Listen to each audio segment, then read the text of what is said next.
한국의 음악을 케이팝이라고 한다면 그건 아이돌이라고 할 수 없겠지만 그 세계적으로 영향을 끼치고 있는 그 케이팝을 말한다면 그건 분명히 아이돌입니다.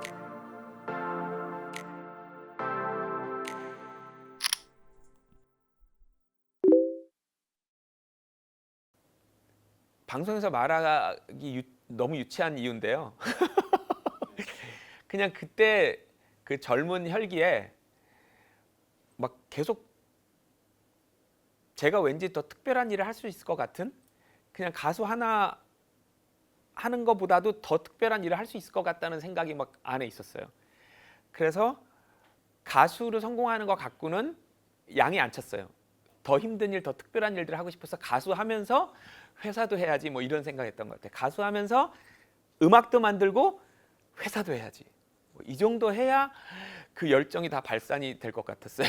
가수하기 전에 이제 가수로서의 준비, 작곡가로서의 준비는 어느 정도 된 상태에서 데뷔했는데 가수로 이제 자리를 잡고 나니까 뭐 더 하고 싶어요. 뭐 또 도전하고 싶은데 마침 그때 제가 소속했던 회사가 굉장히 어려운 상황에 처하면서 저한테 그 정산을 못 해준 거예요. 그래서 본의 아니게 계약이 풀렸어요. 2년 만에. 원래는 5년 계약을 했던 것 같은데요. 2년 만에 계약이 풀려서 프리 에이전트가 됐어요. 그러니까 그런 일이 없었으면 저는 회사를 못 차렸던 거죠.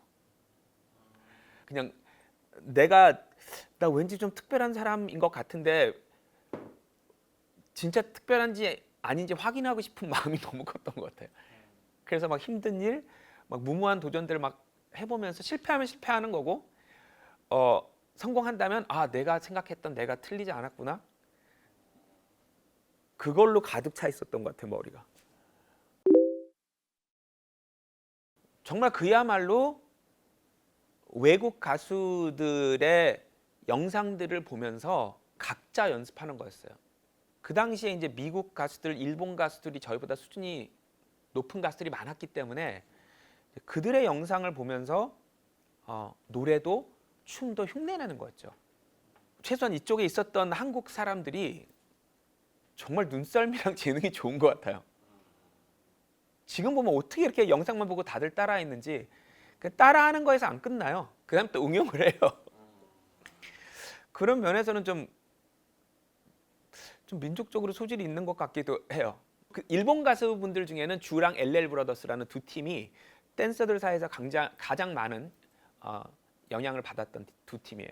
근데 저는 LL 브라더스나 주 타입의 쪽은 아니었고, 저는 마이클 잭슨에서 바비 브라운으로 그쪽 흐름의 춤을 저는 따라갔어요. LL 브라더스나 주나 조금 더 비보이, 브레이크 이런 춤이라면 이제 마이클 잭슨, 바비 브라운 이쪽은 이제 조금 더 소울 춤, 소위 우리가 말하는 그 당시 유행했던 토끼 춤, 그리고 그 전에는 헛슬, 저는 이런 쪽 춤이었어요. 제가 처음으로 이제 붙잡고 춤과 노래를 가르치기 시작한 건 G.O.D라는 그룹이었는데, 그때는 이제 처음 해보니까 그때 생각나는 걸 막 가르치는 거죠. 체계를 잡아서 커리큘럼 만들어서 가르치는 게 아니라 그냥 그때 필요한 걸. 근데 가르치다 보니까 이걸 체계적으로 만들어야 조금 더 쉽게 가르칠 수 있겠다라는 생각을 하게 됐어요. 그래서 G.O.D를 가르치고 그다음에 박지윤이라는 가수를 가르치고 그다음 B라는 가수까지 가르치고 난 다음에 어느 정도 체계라는 게 잡혔어요. 처음으로. 어떤 사람에게 춤을 가르칠 때 이런 커리큘럼으로 가르쳐야겠다라고 안무를 짜서 그 안무를 가르치는 거죠. 그 안무를 가르치다 보면 잘 못 따라하면 그러면 이 안무를 추는데 필요한 기본기가 이거구나. 그러면 이거를 하려면 리듬 타는 방법을 가르쳐야겠구나. 그러니까 이런 식으로 하면서 알아간 거죠. 그래서 지금 JYP 커리큘럼은 누구한테 배운 게 아니라 제가 가르치면서 쌓인 노하우로 그냥 제가 만든 거예요. 저희 회사 같은 경우에는 제가 정확하게 가르치고 싶은 스타일과 방식이 있기 때문에 이걸 가지고 이제 커리큘럼을 정확하게 짰죠. 그리고 제가 가수 활동을 병행하다 보니까 선생님들을 이제 모셔왔는데 이 선생님들이 제가 원하는 스타일과 방식으로 가르쳐야 되기 때문에 할 수 없이 커리큘럼을 만들어야 했어요.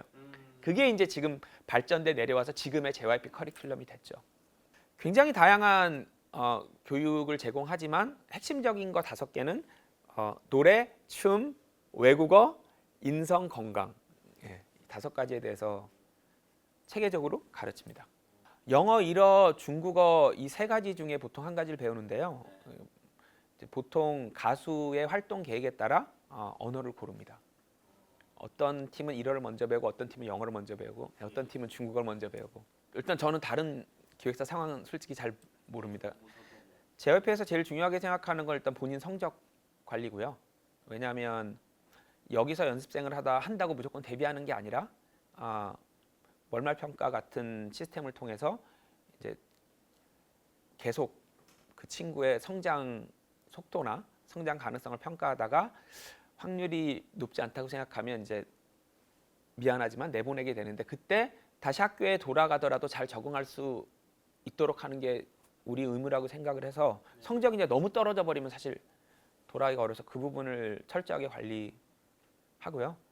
그 다음에는 이제 생활 태도 뭐 같은 것들을 평가할 수 있는 여러 가지 지표들이 있어서 아무리 실력이 뛰어나도 생활 태도가 성실하거나 진실하지 못하면 회사에서 방출합니다. 그리고 이제 기본적으로 그 나이 때 읽었으면 좋겠는 필독 도서들이 있고요.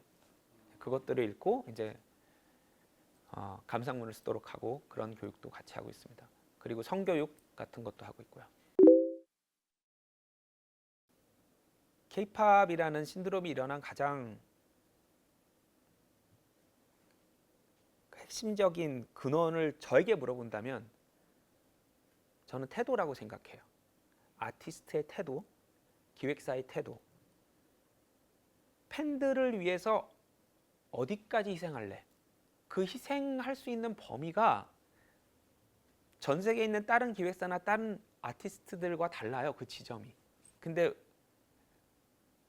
이런 마인드가 동양에서는 좀 전반적으로 이렇게 퍼져 있어요. 근데 서양에서는 팬들을 위해서 내 사생활을 많이 희생한다? 굉장히 특이한 개념이에요. 자기를 희생해 가면서 팬들을 행복하게 해주는, 그게 이 K-팝 신드롬의 에센스였거든요. 근데 나는 이렇게까지 하기 싫어. 나는 6개월 하고 6개월 쉴래. 내 가족이랑 여행 가고 나는 내 친구들이랑 놀고 나 여자친구랑 데이트 좀 하고, 이렇게 해갖고 못하는 거예요. 그 친구가 아무리 춤을 잘 추고 아무리 노래를 잘 부른들 어떻게 활동을 못하는데, 팬들을 위해서 지속적으로 계속 컨텐츠를 업로드해요. 1년 내내. 뭐 3개월하고 9개월 쉬고 이런 게 아니에요. K-팝 아티스트는 그 라이프 스타일을 사는 거예요. 근데 이 라이프 스타일을 살 수 있냐? 외국의 문화를. 외국의 문화 속에서 큰 아이들이 이거 과연 할 수 있을까? 그 부분이 핵심이에요. 장르란 말이 좀 애매한데, 왜냐면 음악 스타일이 뭐 레게 이렇게 다른 음악 스타일은 아니에요. 다만 그 컨텐츠를 소비하는 방식이 장르화된 거예요. 음악의 스타일이나 춤의 스타일 때문에 장르화된 게 아니라 그 컨텐츠를 소비하는 방식이 워낙 달라서 장르화된 거예요. K-팝이란 말을 무슨 누가 정확하게 규정해 준 게 없기 때문에 근데 아무튼 전 세계적으로 영향력을 끼치고 있는 건 분명히 한국의 아이돌들이죠. 그걸 K-팝이라고 한다면, 근데 한국의 음악을 K-팝이라고 한다면 그건 아이돌이라고 할 수 없겠지만, 그 세계적으로 영향을 끼치고 있는 그 K-팝을 말한다면 그건 분명히 아이돌 음악이죠. 21세기 이 글로벌화된 세상에서는 이게 결국 산업화가 돼서 체계가 잡혀서 시스템으로 정착하지 않으면 떠내려가는 거예요. 그래서 제 꿈은 이럴 때 얼른 전 세계로 퍼져서 회사로 시스템으로 정착하는 거예요. 미국의 컨트리 가수를 출시해도 좋고 프랑스에서 샹송 가수를 출시해도 좋고 예. 아티스트와 음악 스타일로 남는 것이 아니라 회사로 시스템으로 남길 바래요. 남들이 볼 때 겉으로 볼 때 K-팝 이제 사라졌어 하는데 회사로 뒤에서 남아 있다면 그거야말로 정말 대한민국 엔터테인먼트가 다음 단계로 넘어가는 걸 거예요. 지금 사랑받는 그 K-팝은 그거대로 열심히 하되 그 밖의 영역에 과감하게 진출하는 일. 미국 내시빌에서 컨트리 가수를 출시하는 일까지 일어나면 얼마나 좋겠어요. 지금 하는 일을 안 하겠다는 건 아니에요. 이 K-팝, 이 전 세계적으로 알려져 있는 이 K-팝은 최선을 다해서 열심히 하면서 외연을 확장해야겠죠. 한국에서 세계적인 영향력을 갖고 있는 엔터테인먼트 회사가 나왔으면 좋겠어요. JYP가 아니더라도. 제일 속상할 때가 전원 외국인 멤버들로 외국에서 외국어로 된 노래를 출시할 때 한국의 대중분들 중에 왜 외국 가수 키우냐, 왜 K-팝의 노하우를 외국에 팔아먹냐, 아닌데 그런 거 아닌데 한국에서 세계적인 엔터테인먼트 회사가 탄생하려면 이 길을 가야 되는데 그리고 어느 나라 가수가 무대에 서느냐